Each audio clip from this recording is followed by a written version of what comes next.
Chapter 2. Well, hissed Bluestar, her face only a mouth's length away from his now.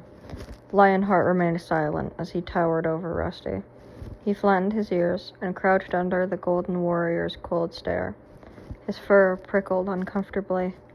"I am no threat to your clan," he mewed, looking down at his trembling paws. "You threaten our clan when you take our food," yowled Bluestar. "You have plenty of foods in your two-legs nest already. You come here only to hunt for sport, but we hunt to survive." The truth of the warrior queen's words pierced Rusty like a black thorn, and suddenly he understood her anger. He stopped trembling, sat up, and straightened his ears. He raised his eyes to meet hers. "I had not thought of it that way before. I am sorry," he mewed solemnly. "I will not hunt here again."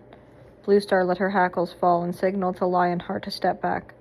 "You are an unusual kitty pet, Rusty," she meowed. Greypaw's sigh of relief made Rusty's ears twitch. He heard the approval in Bluestar's voice and noticed as she swapped a meaningful glance with Lionheart. The look made him curious. What flashed between the two warriors? Quietly, he asked, "Is survival here really so hard?" "Our territory covers only part of the forest," answered Bluestar. "We compete with other clans for what we have, and this year, late New Leaf means prey is scarce." "Is your clan very big?" Rusty meowed, his eyes wide. "Big enough," replied Bluestar. "Our territory can support us, but there is no prey left over." "Are you all warriors, then?" Rusty mewed. Bluestar's guarded answers were making him more and more curious. Lionheart answered him. "Some are warriors. Some are too young, or too old, or too busy caring for kits to hunt." "And you all live and share prey together?" Rusty murmured in awe, thinking a little guiltily of his own easy, selfish life. Bluestar looked again at Lionheart.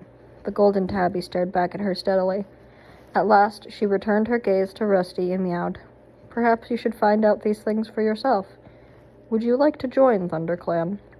Rusty was so surprised he couldn't speak. Bluestar went on. "If you did, you would train with Greypaw to become a clan warrior." "But kitty pets can't become warriors," Greypaw blurted out. "They don't have warrior blood." A sad look clouded Bluestar's eyes. "Warrior blood," she echoed with a sigh. "Too much of that has been spilled lately." Bluestar fell silent, and Lionheart meowed. "Bluestar is only offering you training, young kit. There is no guarantee you would become a full warrior. It might prove too difficult for you. After all, you are used to a comfortable life." Rusty was stung by Lionheart's words. He swung his head around to face the golden tabby. "Why offer me the chance, then?" But it was Bluestar who answered. "You are right to question our motives, young one. The fact is, ThunderClan needs more warriors." "Understand that Bluestar does not make this offer lightly," warned Lionheart. "If you wish to train with us, we will have to take you into our clan. You must either live with us and respect our ways, or return to your two-legs place and never come back. You cannot live with a paw in each world." A cool breeze stirred the undergrowth, ruffling Rusty's fur. He shivered, not with the cold, but with the excitement at the incredible possibilities opening up in front of him. "Are you wondering if it's worth giving up your comfortable kitty pet life?" asked Bluestar gently. "Do you realize the price you will pay for your warmth and food?" Rusty looked at her, puzzled. Surely his encounter with these cats had proved to him just how easy and luxurious his life was. "I can tell that you are still a Tom," Bluestar added, "despite the two-leg stench that clings to your fur." "What do you mean, still a Tom?" "You haven't yet been taken by the two-legs to see the cutter," meowed Bluestar gravely. "You would be a very different then. Not quite so keen to fight a clan cat, I suspect." Rusty was confused. He suddenly thought of Henry, who had become fat and lazy since the visit to the vet. Was that what Bluestar meant by the cutter? "The clan may not be able to offer you such easy food or warmth," continued Bluestar. "In the season of leaf bare, nights in the forest can be cruel. The clan will demand great loyalty and hard work. You will be expected to protect the clan with your life if necessary, and there are many mouths to feed, but the rewards are great. You will remain a Tom. You will be trained in the ways of the wild. You will learn what it is to be a real cat.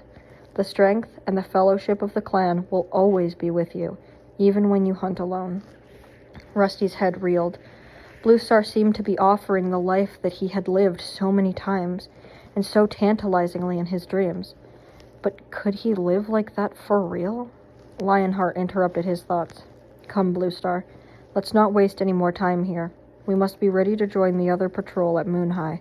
Tiger Claw will wonder what has become of us." He stood up and flicked his tail expectantly. "Wait," Rusty meowed.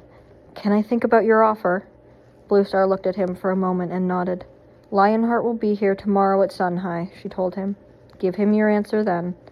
Bluestar murmured a low signal, and in a single movement, the three cats turned and disappeared into the undergrowth. Rusty blinked. He stared, excited, uncertain, up past the ferns that encircled him, through the canopy of leaves to the stars that glittered in the clear sky. The scents of the clan cat still hung heavy in the evening air, and as Rusty turned and headed for home, he felt a strange sensation inside him, tugging him back into the depths of the forest. His fur prickled deliciously in the light wind, and the rustling leaves seemed to whisper his name into the shadows.